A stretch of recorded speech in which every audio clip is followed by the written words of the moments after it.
اکثر لوگ نماز کسی بھی مسجد اور کسی بھی امام کے پیچھے پڑھتے ہیں، کیا یہ جائز ہے؟ بالکل جائز نہیں ہے. سنی امام دیکھنا چاہیے. بد عقیدہ وہابی کے پیچھے نماز نہیں ہوتی، اس لیے کہ اس کے بعد ایمان ہی نہیں ہے. اور اس کی دلیل میں بارہا کئی جلسوں میں دے چکا ہوں. پتہ نہیں اللہ جانے کب ہماری قوم کو سمجھ میں آئے گا. امام حسین کا ہم نام لیتے مگر امام حسین کی سیرت ہی نہیں دیکھتے. 22,000 یزیدیوں کے پیچھے کربلا میں امام نے نماز نہیں پڑھی. 72 لوگوں کے ساتھ الگ جماعت بنائی اور درس دیا کہ بڑی جماعت مت دیکھو، امام کا عقیدہ دیکھو. امام صحیح ہے تو پڑھو ورنہ چھوڑ دو. تو بڑی جماعت کا روب مت دکھائیں کوئی. تو بہرحال چاہے وہ حرم کا اور مدینے کا امام کیوں نہ ہو، اس کے پیچھے بھی نماز نہیں ہوتی اگر عقیدہ گندا ہے تو. کیونکہ مدینے میں بہت سارے بدعقیدوں نے بھی کسی زمانے میں نماز پڑھائی ہے. میں اس تعلق سے ایک آپ کو روایت سنا بھی دیتا ہوں، بڑی پیاری روایت ہے. حضرت عثمان غنی کی شہادت ہوئی، بلوائیوں نے قبضہ کر لیا. بلوائی کون تھے؟ عثمان غنی کے قاتل. مسجد نبوی میں بلوائیوں کا امام نماز پڑھاتا ہے. لوگ حضرت علی کے پاس آئے، کہا کہ آپ کیا حکم دیتے ہیں، ہم بلوائیوں کے امام کے پیچھے نماز پڑھ لیں جو حضرت عثمان کے قاتل ہیں؟ تو مولا کائنات نے کہا اس زمانے کے لیے میں نے رسول اللہ کی حدیث سنی ہے کہ سرکار نے ارشاد فرمایا کہ اگر ایسا وقت آئے کہ میرے مصلی پر ظالم مسلط ہو جائے تو آئے علی تو گھر میں نماز پڑھنا، اللہ تجھے جماعت کا ثواب عطا کرے گا. تو وہ تو عثمان کے قاتل تھے، یہ تو کمبخت ایمان کے قاتل ہے. یہ تو اس سے برے ہیں، اس سے بدتر ہے. یہ تو ان کے پیچھے نہیں ہوں گی. خوارج آج بھی موجود ہیں، جو آج بھی خوارج کی نشانی ہوگی کہ مسلمانوں کی تکفیر کریں گے. جو بھی آپ کو یہ کہتا نظر آئے نا کہ فلاں کافر ہے اور وہ کلمہ گو ہو، اہل قبلہ ہو، ختم نبوت کو ماننے والا ہو، اس کے باوجود اسے کافر کہہ رہا ہو، تو آپ سمجھ لیں خارجی ہے. جس میں ٹاپ آف دا لسٹ ہمارے پاکستان میں 2 بہت بڑے مکاتب فکر ہیں. بڑے میں کہہ رہا ہوں مشہور ہونے کی وجہ سے، تعداد تو ان کی بڑی تھوڑی کم ہے. نمبر 1 یہ جماعت المسلمین والے، اور نمبر 2 یہ کیپٹن عثمانی پارٹی برزخی گروپ جو سب کو کافر اور مشرک ڈکلیئر کرتے ہیں. تو یہ آج بھی خوارج موجود ہیں. ہم یہ نہیں کہتے کہ خوارج موجود نہیں ہے، لیکن جو ہے ان کو کہیں نا.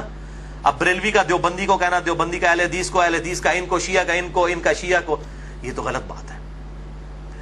تو یہ میرے بھائیوں تصویر کا ایک رخ تھا. اب ذرا تصویر کا دوسرا رخ بھی دیکھیں جو یہ لوگ چھپاتے ہیں.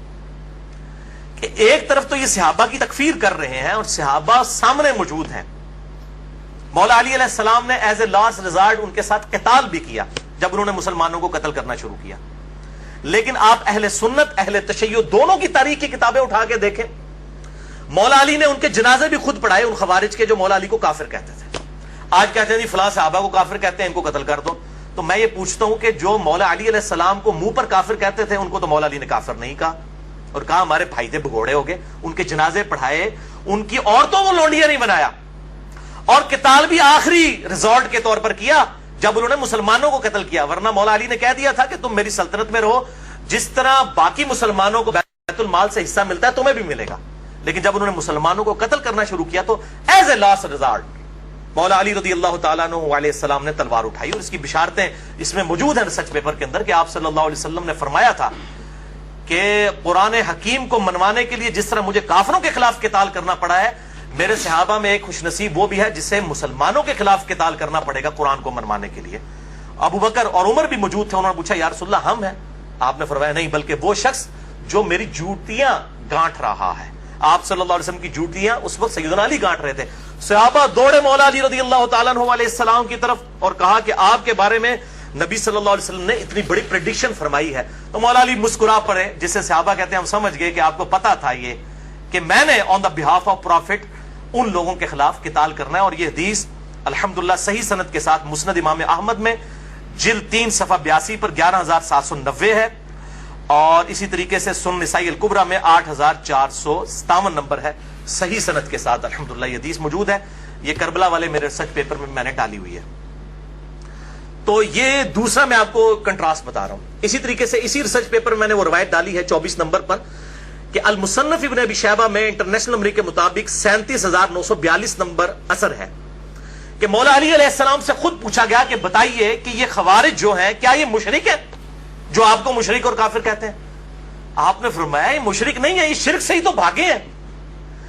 یہ اس لیے مجھ سے دور ہوئے کہ انہیں یہ گمان ہوا کہ میں غلط ہوں، میں شرک میں مبتلا ہو چکا ہوں. انہوں نے اپنے گمان میں یہ سمجھا یہ شرک سے بھاگنے کے لیے انہوں نے کیا, مشرک نہیں ہے. پھر پوچھا گیا کیا منافق ہے؟ تو سیدنا علی نے کہا یہ تو اتنی لمبی لمبی نمازیں پڑھتے ہیں, قرآن تو کہتا ہے منافق تو بڑا تھوڑا اللہ کا ذکر کرتے ہیں, یہ منافق بھی نہیں ہے. اندازہ کریں آپ, یہ آپ دیکھیں پازیٹو, جس کو کہتے ہیں نا پازیٹو اپروچ, حسن ظن. کہا ہمارے بھائی تھے بگوڑے ہو گئے. میں یہی کہتا ہوں کہ یہ آج بھی جب کسی کے ساتھ اختلاف ہو تو آپ زیادہ زیادہ یہ کہہ دیا کریں کہ ہمارے بھائی تھے بگوڑے ہو گئے, بجائے کہ آپ کفر و شرک کے فتوے لگانا شروع کر دیں. یہ سیدنا علی آپ دیکھیں کیا پازیٹو ان کی اپروچ تھی. تو یہ نہیں وہ بتاتے ہیں کہ بھائی خوارج کے بارے میں, خوارج وہ کہتے ہیں اور قتل کرو, یہ نہیں بتاتے خوارج کے بارے میں سیدنا علی کا ایٹیچیوڈ کیا تھا. اچھا, اسی طریقے سے ابن عمر رضی اللہ تعالیٰ عنہ کا جو قول پیش کرتے ہیں صحیح بخاری 6930 نمبر حدیث کی ہیڈنگ سے, کہ ابن عمر کہتے تھے جی خوارج بدترین مخلوق ہے, کہ یہ کافروں کے بارے میں جو آیات نازل ہوئی مسلمانوں پر چسپاں کرتے ہیں. لیکن اس تصویر کا ایک دوسرا رخ بھی موجود ہے.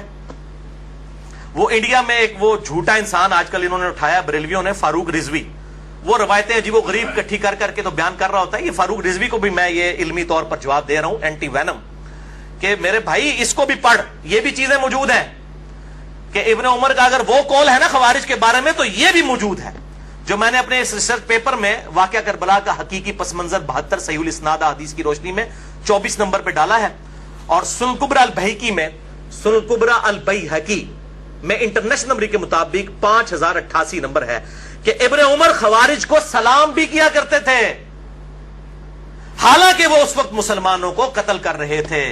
اور ابن عمر فرمایا کرتے تھے کہ جب تک خوارج کی مسجدوں سے حی علی الصلاح حی علی الفلاح کی آوازیں آئیں گی, ہم ان اذانوں کا جواب بھی دیں گے, ان کے پیچھے نمازیں بھی پڑھیں گے, ان کے سلام کا بھی جواب دیں گے, لیکن جب ہمیں یہ کہیں گے کہ ہم اپنے مسلمان بھائیوں کو قتل کریں پھر ہم ان کا ساتھ نہیں دیں گے. یہ ابن عمر خوارج کو بدترین مخلوق سمجھتے تھے, تو ابن عمر تو خوارج کے پیچھے نماز بھی پڑھتے تھے. کیا یہ بریلوی مکتبہ فکر کے لوگ, خصوصاً یہ فاروق رضوی جو پارٹی ہے, یہ تو لیکچر ریکارڈ کروا رہا ہوتا ہے کہ امام کعبہ کے پیچھے نماز نہیں ہوتی ہے, جو ابن عمر خوارج کے تو یہ تو خارجی ہیں. تو میں پوچھتا ہوں کہ ابن عمر تو خوارج کے پیچھے نماز بھی پڑھتے تھے, آپ ابن عمر کو نہیں مانو گے؟ اگر تم خوارج ہی سمجھتے ہو اہل حدیث کو تو نمازیں تو ان کے پیچھے پڑھو, ان کے سلام کا جواب تو دو. اور پھر جعلی روایتیں بیان کرتا ہے, کہتا ہے جی, اور حوالہ تو پیش ہی نہیں کرتے نا, سامنے بھی سارے وہ بٹ قسم کے لوگ بیٹھے ہوتے ہیں, ان کو بھی سمجھ نہیں آتی کہ ان سے پوچھیں کہ یہ کہاں سے بات بیان کر رہے ہو. کہتا ہے جی مولا علی علیہ السلام کو نبی صلی اللہ علیہ وسلم نے کہا تھا کہ علی ایک زمانہ آئے گا کہ جو ہے وہ اس طریقے سے مسلمانوں کے خلیفہ کو محصور کر دیا جائے گا, تم اس وقت ان کے پیچھے نمازیں نہ پڑھنا بلکہ تم گھر میں نماز پڑھنا. وہ کیڑی کتاب لکھی ہے حدیث, میں تمہیں دسنا کیڑی کتاب لکھی ہے, بخاری شریف سے میں بتاتا ہوں کہ اس کی بالکل مخالفت میں حدیث لکھی ہوئی ہے جو تو اپنی پبلک کو دھوکہ دے رہا ہے. صحیح بخاری میں انٹرنیشنل نمبر کے مطابق 694 نمبر روایت ہے کہ نبی صلی اللہ علیہ وسلم نے فرمایا کہ امام تمہیں نمازیں پڑھاتے ہیں, اگر وہ صحیح نماز پڑھائیں گے تمہیں تمہارا ثواب پورا ملے گا اور ان کو بھی ملے گا, اور اگر وہ تمہیں غلط نمازیں پڑھائیں گے تو تمہیں ثواب پورا مل جائے گا, ان اماموں کی غلطیوں کا وبال انہی پر ہوگا. یہ اکثر مجھے لوگ پوچھ رہے ہوتے ہیں کہ جی بریلوی اور دیوبندی امام رفع الیدین نہیں کرتے تو غلط نماز پڑھ رہے ہوتے ہیں, تو ان کے پیچھے ہم نماز پڑھ لیا کریں. بھئی بیسک نماز کی سٹرکچر تو سب کی ایک ہی ہے, قیام کے بعد رکوع کے بعد کھڑا ہونا, ہر رکعت میں 2 سجدے, 2 سجدوں کے درمیان بیٹھنا, 2 رکعتوں کے بعد تشہد کرنا اور 4 کے بعد سلام پھیر دینا. یہ بیسک سٹرکچر تو سب کی سیم ہے. باقی رفع الیدین والا ایشو ہے, تو اگر امام رفع الیدین نہیں کرتا آپ ضرور سنت کے مطابق رفع الیدین کریں, آپ کی نماز ہو جائے گی, امام کی غلطی کا وبال اسی پر ہوگا. اسی طریقے سے فاتحہ خلف الامام کے لیے اگر کوئی امام وقفہ نہیں دیتا قرات کرنے کے بعد رکوع سے پہلے کہ مقتدی بھی قرآن پڑھ لیں سورۃ الفاتحہ, تو اس کی غلطی کا وبال اس پہ ہے. آپ نے سورۃ الفاتحہ پڑھنا ہے کیونکہ اس کے بغیر نماز نہیں ہوتی. مسئلہ نمبر 84 میرا سن لیجیے اہل سنت پاک .com پہ.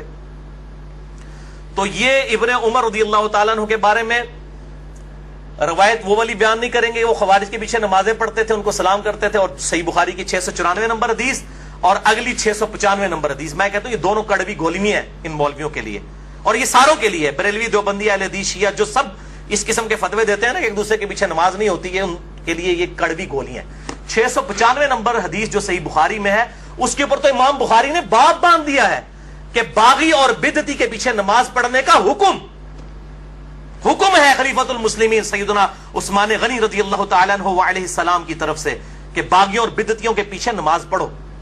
امام بخاری نے باب باندھا اور پہلے تعلیقاً روایت حسن بصری کا قول لے کر آئے تابی رضی اللہ تعالیٰ عنہ علیہ السلام المتوفی 110 ہجری کہ حسن بصری کہتے ہیں جو بخاری اور مسلم کے راوی ہیں کہ بدعتی امام کے پیچھے نماز پڑھ لے اس کی بدعت کا وبال اسی پر ہوگا. اور پھر نیچے روایت لے کر آئے امام بخاری 695 نمبر صحیح بخاری میں جو مولویوں کے گلے سے نیچے نہیں اترتی کہ سیدنا عثمان غنی رضی اللہ تعالیٰ عنہ کو جب باغیوں نے محصور کر لیا, مسجد میں آنے پر پابندی لگا دی ان کے دور خلافت میں, لوگ حاضر ہوئے, کہا اے امیر المومنین ہمارے امام تو آپ ہیں اور یہ فتنوں کا امام بدعتی امام مسجد پر قابض ہے اور نمازیں پڑھاتا ہے, ہمیں اندیشہ ہے کہ ہم کہیں گناہ گار نہ ہو جائے ان کے پیچھے نماز پڑھ کے. تو سیدنا عثمان نے یہ نہیں کہا اپنی 1.5 اینٹ کی مسجد لادہ بنا لو, حالانکہ سب سے بڑی چیز ان کی سٹیک پہ لگی ہوئی تھی خلافت. سیدنا عثمان نے کہا کہ نماز ہی تو مسلمانوں میں ایک نیکی کا کام ہے, تم انہی کے پیچھے نمازیں پڑھا کرو, جب تک یہ نیکی کا کام کرے ان کا ساتھ دو, جب برائی کرے ان سے الگ ہو جاؤ, نمازیں ان کے پیچھے ہی پڑھو. اس سے بڑی کون سی بدعت ہوگی؟ وہ کہتے ہیں جی کوئی چھوٹی بدعت ہوتی ہے کوئی بڑی بدعت. بھئی سب سے بڑی بدعت خلیفۃ المسلمین کے خلاف خروج کرنا ہے. یہ جو آپ حدیث پڑھتے ہیں نا کہ کل بدعۃ ضلالہ وکل ضلالۃ فی النار, اس کو آپ ذرا پورا پڑھیں ابو داؤد ترمذی ابن ماجہ سے کہ میرے بعد تم بہت اختلاف دیکھو گے. علیکم بسنتی وسنت الخلفاء الراشدین المہدیین, اس وقت میری سنت اور میرے خلفاء راشدین کی سنت کو لازم پکڑ لینا اور دین میں نئی نئی بدعتوں سے بچنا. ہر بدعت گمراہی ہے اور ہر گمراہی دوزخ میں لے جانے والی ہے. پرٹیکولرلی خلفاء راشدین کے خلاف خروج کو نبی صلی اللہ علیہ وسلم نے بدعت کہا ہے, اور وہ 5 ہیں خلفاء راشدین, ابو بکر, عمر, عثمان, علی, حسن ابن علی رضی اللہ عنہم اجمعین وعلیہ السلام. میں نے اس میں بتایا وہ 30 سال تک خلافت ہے. تو سیدنا عثمان کے خلاف جو کھڑے ہوئے وہ تو بدعت کبریٰ کرنے والے لوگ تھے, اور یہ تو جھوٹا پراپوگنڈا بھی کیا جی وہ یہودی پارٹی تھی, کوئی عبداللہ ابن سبا پارٹی تھی. عبداللہ ابن سبا پارٹی تھی تو چلیں اگر for the sake of argument آپ کا جھوٹ مان لیں تو پھر تو یہودیوں کے پیچھے نماز پڑھنے کا سیدنا عثمان نے کہہ دیا. چلو ہاں ووٹ پھکیلا کیجئے, یہودی سے نو مسلمان تھے, تعویل کی غلطی لگی ہوئی تھی ان کو. ان کے سرگنا محمد بن ابی بکر سیدنا ابو بکر کے بیٹے تھے, بعد میں خیر وہ پیچھے ہٹ کے وہ ایکسٹریم تک نہیں گئے, شہادت میں وہ شامل نہیں ہے, مسلمان تھے. مسئلہ نمبر 116-20 سن لیجئے میرا کہ سیدنا عثمان کی شہادت کی اصل وجہ کیا تھی.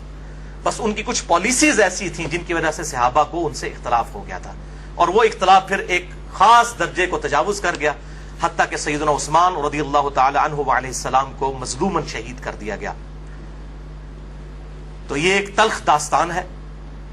تو میں بتا رہا ہوں کہ سیدنا عثمان کی لائف سٹیک پہ لگی ہوئی تھی, پھر بھی وہ کہہ رہے ہیں نمازیں ان کے پیچھے پڑھو, اور یہ کہتے ہیں امام کعبہ کے پیچھے نماز نہ پڑھو, فلاں کے پیچھے نماز نہ پڑھو, فلاں کے پیچھے. یہ فاروق رضوی صاحب کو میں بتا رہا ہوں کہ میرے بھائی یہ روایتیں بخاری سے پڑھ کے سناؤ, اور جو تو جعلی روایتیں بھائی بیان کر رہا ہے نا کہ جی مولا علی کو نبی صلی اللہ علیہ وسلم نے کہا کہ گھر میں ہی نماز پڑھنا, وہ کیڑی کتاب ہی لکھی پائی کٹ بار سن سنا کے سننی تمی سننی اسیاں بکش مسلمان کتاب و سنت کے دلائل پیش کرتے ہیں, ٹن کیا ہوا اپنی پبلک کو, کوئی ریفرنس پیش نہیں کرتے ہیں. تو میں کہتا ہوں سنی بنو, ٹنی نہ بنو. یہ ٹنی ہے, سن سنا کے سننی صحیح سنی بنو, کتاب و سنت کے منہج کے مطابق چلو.